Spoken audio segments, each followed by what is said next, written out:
Les amis, bonjour, j'espère que vous allez super bien. Je savais même pas comment commencer cette vidéo. Aujourd'hui, je vais te donner toute l'actualité du Barça. Il y a tellement d'informations. On va décortiquer ça ensemble et on va donner notre avis par rapport à ça. Première information, c'est la liste des transferts. Il y a tellement de joueurs du Barça qui sont sur la liste des transferts. Et je parle ici de Casado, je parle ici de Fermín López. Si on commence d'abord par le cas de Casado, les gars. Casado, les gars, franchement, on se souvient tous de la magnifique saison qu'il a fait avec le FC Barcelone la saison passée. Surtout le début de saison quand De Jong n'était pas là. Il a pris les rênes et on connaît bien son côté agressif, box-to-box. Et ce genre de joueur-là, c'est ce genre de joueur parfois qu'il faut. Il faut un profil diversifié dans un collectif. Tu ne peux pas avoir que des joueurs techniques. Il faut aussi avoir des joueurs qui ont cette capacité à faire des efforts, qui ont cette capacité à faire le sale boulot. Et De Jong, il ne le fait pas assez le sale boulot. J'ai envie de dire ça et j'espère que vous n'allez pas me taper les doigts dessus. Tout le monde peut le remarquer. On a tous vu Casado à l'œuvre. Le deuxième joueur, le deuxième cas sur l'île des transferts, et c'est celui-là qui me fait le plus mal. Casado encore ça passe, mais celui-là ça me fait le plus mal parce que Fermín López est intéressé par Manchester United. C'est ce qui court actuellement. Parce qu'on a proposé Fermín López à Manchester United, du moins ils ont proposé 70 millions d'euros. Est-ce que le Barça va refuser 70 millions d'euros?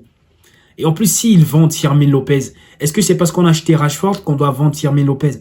Moi, honnêtement, on peut vendre tous les joueurs. Il y a Araujo qu'on peut vendre. Il y a Ter Stegen, d'ailleurs, c'est un autre cas. On va en parler dans une autre vidéo. Qui peuvent partir. Pourquoi vendre Fermín López? Il fait partie des enfants du club. C'est la maison, c'est l'avenir. Il n'y a pas beaucoup de milieu de terrain. Il a la qualité technique. Il a la vista. Il a la capacité à être le deuxième homme parfois dans la surface pour marquer. Comment est-ce que tu veux vendre un tel joueur?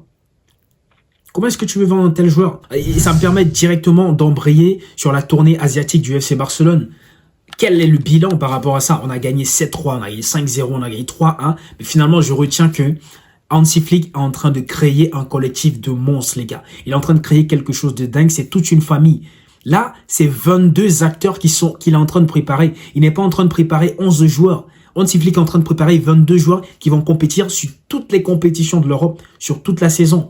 Et ça, c'est ça qui je trouve intéressant parce qu'il a fait de la rotation, des Ronny Bargy, un Gavi qui est en train de revenir petit à petit. D'ailleurs, je vais en parler dans le point suivant.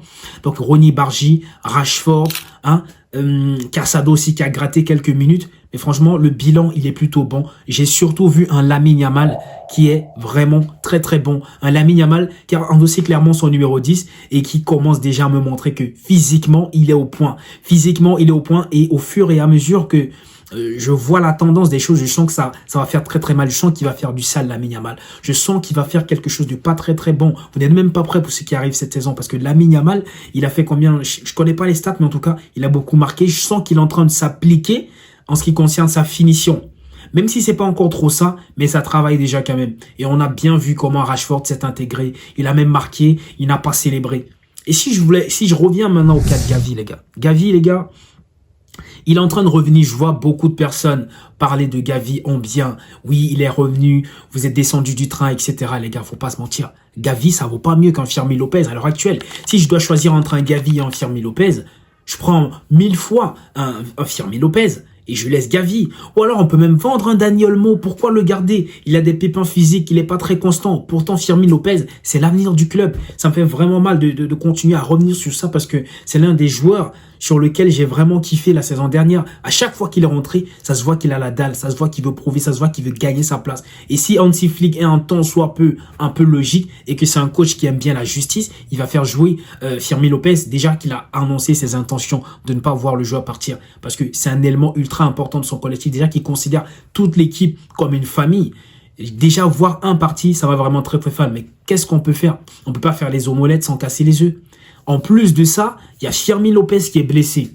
Je ne sais pas si c'est une stratégie de la part du coach pour empêcher qu'on ne prenne son joueur, mais en tout cas, c'est l'information qui est tombée. Quelles sont les conséquences pré-saison, début de saison? Tu as un de tes milieux de terrain qui est blessé. Ça fait quand même tâche sur le dossier. C'est pas très très bon, même si voilà, on a une panoplie de milieux de terrain qui peuvent assurer le job. On va maintenant parler de Rafinha, les gars. Rafinha, il se prend pour Ronaldinho.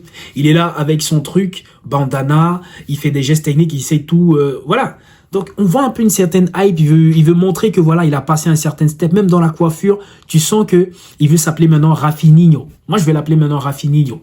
Comme ça, on va savoir que c'est un Brésilien parce qu'il veut montrer qu'il est un Brésilien. Des gestes techniques, la nouvelle coupe. En fait, il montre des choses qui font en sorte que voilà, on doit parler de lui.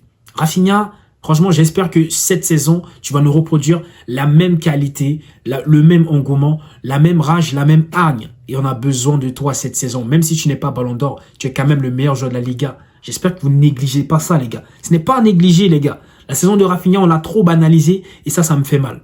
L'une des choses maintenant les plus importantes sur lesquelles j'aimerais bien m'appesantir, c'est ceci. C'est la blessure de Koubarsi, les gars. Quelles sont les conséquences de la blessure de Koubarsi sur la défense de Hansi Flick? Franchement, les gars, je ne sais pas comment est-ce qu'il va s'y prendre pour nous remettre une défense qui est droite, qui est alignée. Parce que avec Araujo, il ne comprend rien à rien au système de hors-jeu. Et j'ai vraiment peur parce qu'il a essayé de nous mettre Araujo et Gérard Martin, les défenseurs les plus nuls en défense centrale. Je ne sais pas si c'est pour tester, si c'est pour voir quelque chose, si c'est pour le fun, pour analyser et voir si voilà on peut pas tester d'autres schémas. Mais en tout cas, ça ne peut pas marcher avec Araujo en tant que titulaire. Oui, parce qu'on a vu Christensen en défense centrale, c'est solide, c'est du rock, c'est clair, c'est limpide, la relance, c'est parfait. Mais Araujo, c'est un autre niveau. Il est physique, certes, mais il n'a pas l'intelligence de jeu pour encore bien se mouvoir dans ce système de hors-jeu qui est ultra difficile pour lui. Pour le moment, il n'arrive pas encore à l'intégrer. Et on ne sait pas si c'est avec ce défenseur-là qu'on va commencer la saison. En tout cas, je reste confiant parce que je sais que Flick travaille, je sais que son collectif travaille. Je sais qu'on a un ensemble, on a 22 acteurs, on a 22 guerriers qui vont arriver cette saison et faire du sale. Vous n'êtes même pas prêts. C'était Nexus, abonnez-vous pour la suite.